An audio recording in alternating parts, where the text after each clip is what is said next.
Fala aí, galera, salve torcida tricolor, começando mais uma semana aqui no canal do Lessa, uma semana importante, trabalhando para deixar você sempre muito bem informado por aqui.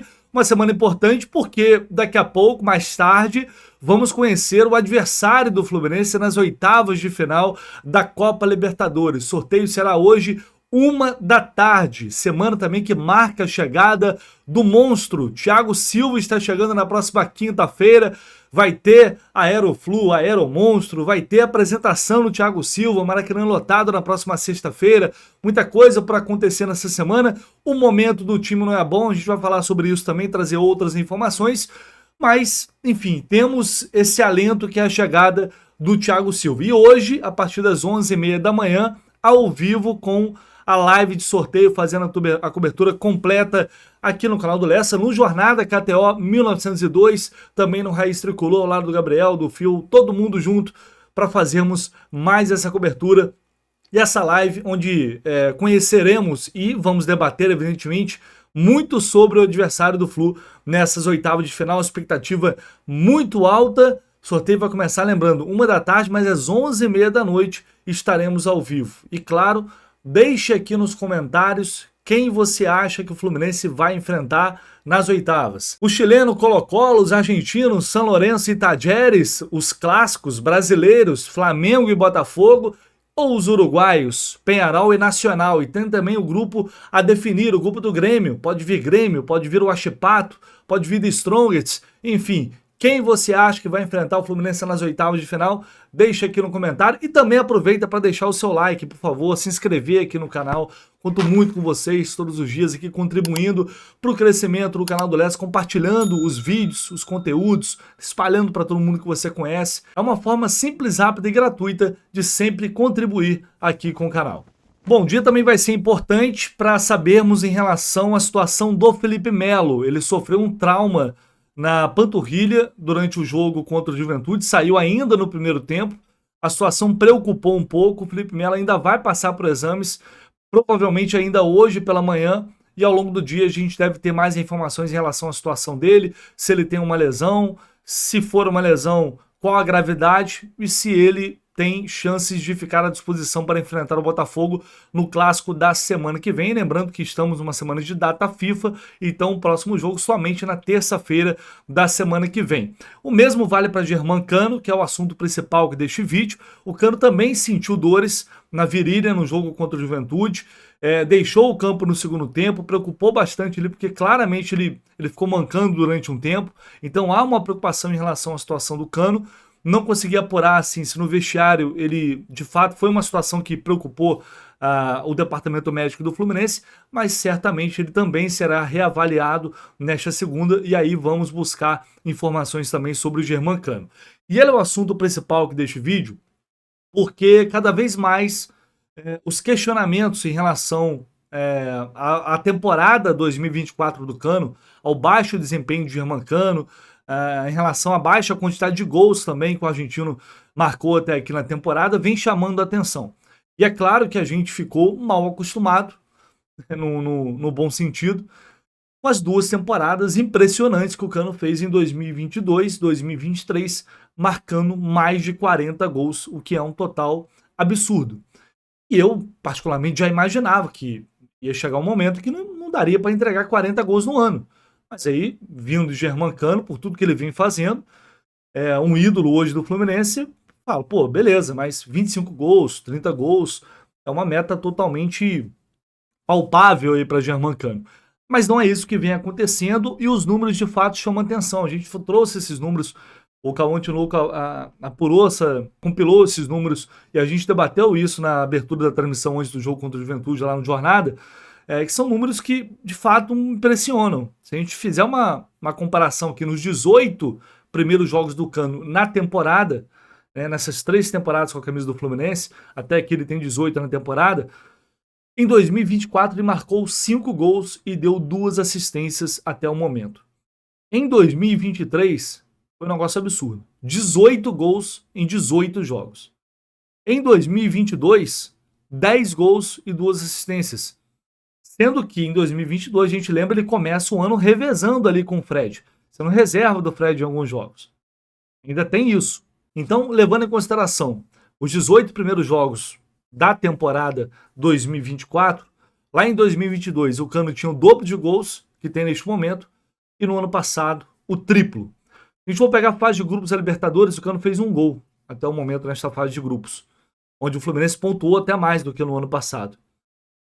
Em 2023 ele fez 6 gols na fase de grupos, claro, puxou muito aquela, por 2 contra o Sport Cristal, teve hat-trick contra o River Plate. E a gente vem tentando entender, a partir daí, o que talvez esteja impactando mais para que o Cano tenha um desempenho tão abaixo esse ano, números muito inferiores em relação aos anos anteriores, mas eu acho que não dá para dissociar isso do que é o Fluminense em 2024, né, que é um time que tem muito mais dificuldade do que no ano passado. É um time que vertiginosamente caiu também de produção. Então é difícil de estabelecer talvez o que tem mais peso aí. Certo é que uma parte sim é uma queda técnica do Cano, porque ele perdeu gols que ele não costuma perder, assim, o aproveitamento dele cai porque ele algumas oportunidades que ele teve esse ano, fosse ano passado, ele teria guardado. Então tem a parcela dele, óbvio que tem, né? Tem outro componente, o componente físico. O Cano claramente não está suportando a carga de 2022 e 2023. Ano passado, 2022, poupar Germancano era uma raridade. E assim, e quando acontecia contra a vontade dele. Dá pra gente contar nos dedos os jogos que o Cano ficou fora do Fluminense, fora de algum jogo. Foram pouquíssimos. E não se lesionava, e não se machucava. E esse ano ele já teve uma lesão e vem saindo constantemente das partidas. Claramente sentindo mais o desgaste físico. Então a gente abordou já 2 aspectos aí que podem explicar essa má fase do Cano. E a outra, eu acho que tem muito a ver com o Fluminense. Porque é evidente que quando o time está bem, está jogando por música, como foi nesses anos, em muitos jogos pelo menos, é óbvio que isso potencializa o individual. O coletivo evoluindo, crescendo, se o time estiver jogando pra caramba, a individualidade vai aparecer com naturalidade. Isso é fato. E ao contrário é a mesma coisa. Quando o time tá muito mal, tá numa má fase, não consegue ter uma sequência de boas atuações, é evidente que o individual também vai ser, a individualidade também vai ser impactada. O Fluminense hoje, ele falei isso no vídeo de ontem, hoje ele é um time sem identidade, né? Ano passado tinha a sua característica, nem sempre jogava bem, mas tinha o seu jogo autoral e raramente saía daquele jogo para vencer os jogos. Esse ano o Fluminense, até também por uma questão de necessidade, de jogadores que saíram, de um departamento médico cheio, o Fluminense teve que se adequar e muitas vezes jogar diferente. Teve que improvisar jogadores, na maioria delas por opção do próprio treinador, que opta muitas vezes por escalar um jogador improvisado em vez de colocar um jogador da função, às vezes por necessidade, mas às vezes por opção, como é o caso do Marquinhos agora, como foi o caso do Martinelli em algumas oportunidades na zaga, onde ele teria a opção de colocar um zagueiro, mas entendia que o melhor era tirar o Martinelli e colocar o Martinelli na zaga. Eu acho que tudo isso, essas constantes mudanças, improvisações, e eu não sou radicalmente contra a improvisação, tá? Deixando bem claro isso. Acho que algumas fazem sentido, em alguns momentos é melhor improvisar, e isso faz parte do futebol. O que eu sou contra é um exagero, forçar situações que claramente não estão dando resultado. Aí isso acaba prejudicando o time, isso faz com que a equipe não consiga, de fato, evoluir coletivamente, em termos de conjunto. Não vou falar nem de entrosamento, porque esses jogadores se conhecem muito bem. Mas não tem jeito. O Fluminense, por exemplo, ele perdeu Samuel Xavier, lesionado, esse ano. O Nino saiu, aí perde o André. O Felipe Melo não termina os jogos. Então isso tem um impacto na equipe.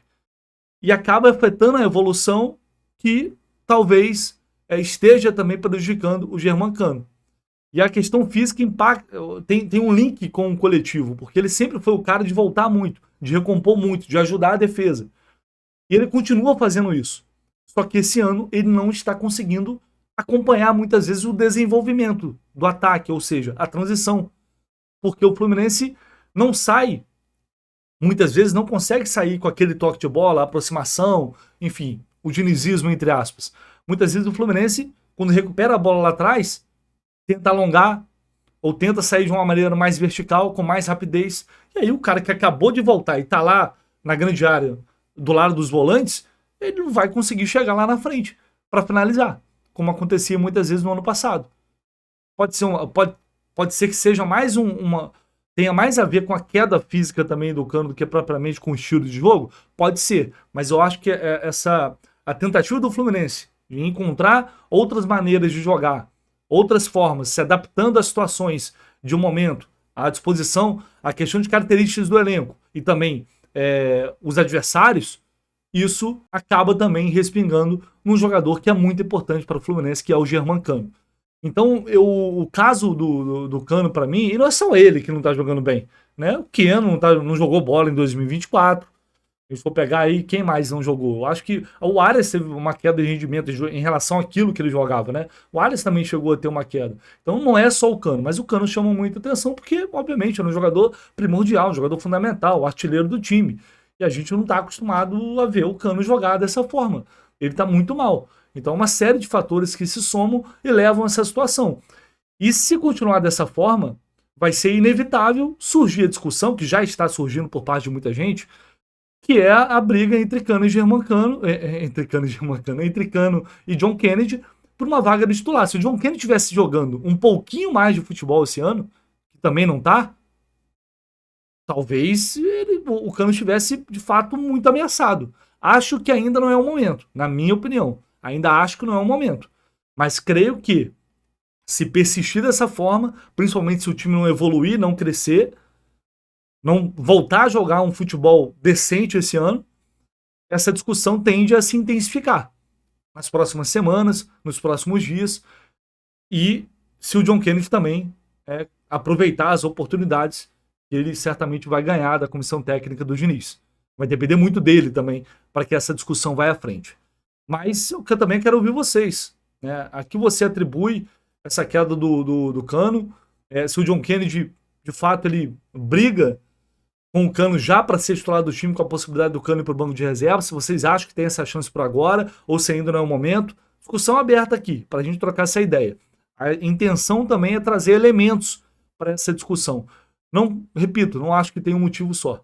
Acho que é uma série de questões e fatores que estão contribuindo para isso. Mas a retomada do Fluminense no ano e também de Germancano é fundamental para que a gente possa sonhar com títulos na temporada 2024. Beleza, galera? Vou deixar aqui o link na descrição do vídeo para Mais Ágil. Se você não conhece a Mais Ágil, que é uma empresa que atua no mercado financeiro, é uma grande parceira aqui do canal do Lessa. O que a Mais Ágil faz, Lessa? Faz o seguinte, ela antecipa o seu fundo de garantia. Se você tem lá o FGTS, aquele dinheiro que está parado lá na tua conta e tal, então corre lá na Mais Ágil, que eles fazem todo esse processo burocrático e aí você vai receber esse dinheiro na tua conta. É importante você se informar sobre todos os detalhes da operação, tá? E por isso tem uma equipe prontinha para te atender. É só clicar aqui neste link e também não se esquecer de deixar o seu like, seu comentário e se inscrever aqui no canal do Lessa se você ainda não está inscrito. Um abraço. 11h30 da manhã, ao vivo, sorteio das oitavas de final da Libertadores. Mais tarde, ao longo do dia, mais informações também aqui no canal do Lessa. Um abraço, pessoal.